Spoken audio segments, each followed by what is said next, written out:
हाँ हाँ बंटी बबुली हाँ हाँ हाथ का एगो हाउसी स्कैनर रहला दरुइया लाऊ हाँ अरे तो उकुली करे के चाहिए। ना बोला बोला हाँ हाय करी का पेप्सी ना पिया के ना, ना, ना। गीटी से बना था ना हाँ हाँ हाँ देखो गीटी से मशीन में पिसाला का नहीं खे करे के ना समझ करे के पढ़े जाला लो। हां आ ई बताओ लो नासा केकरा कहेला जाला कुछ मालूम बा? दारू के अरे दारू बीड़ी गांजा अगड़ी अरे और बोला बोला बोला जर्दा हाँ हाँ बंटी बबुली हाँ हाँ हाथ का एगो हाउसी स्कैनर रहला दरुइया लाऊ हाँ अरे तो उकुली करे के चाहिए। ना पियला से का होला? पेट का? पेट खराब होला हाँ और ये एगो का कहत कीड़ा पड़ेला हाँ हाँ और एगो अबे तू का कहत ला का खोले से नहीं पिए के हाँ। बुखार लग जाई हाँ हाँ हाँ बुखार लग कीड़ा हो स्टिंग ना पिए के हाँ तू का कहला कि खइले से का हो जाला कोची? पेट दर्द करने लगेला तू कोची पेट झरेला कोची खइला से?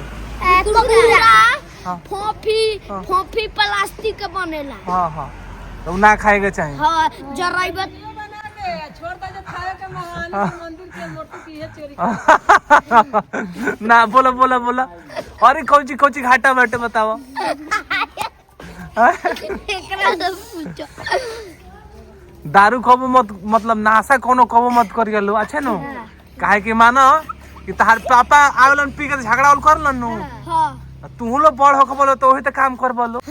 नाशा कोइला से का घाटा बा ये तू बताओ। का बा घाटा का बा?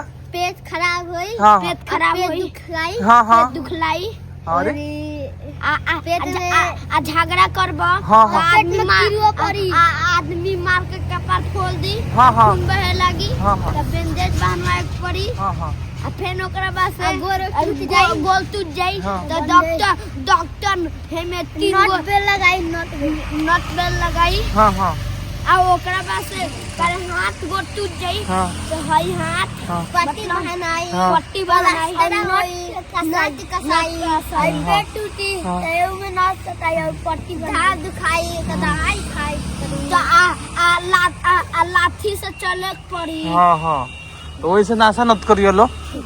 और एगो बारे सुनो ऊपर से गिरल बा हन हाँ। वानी पे टूट गइल बा नु गाड़वा तो में नट कसाई गइल ना ई बताओ। हाँ हाँ हाँ हाँ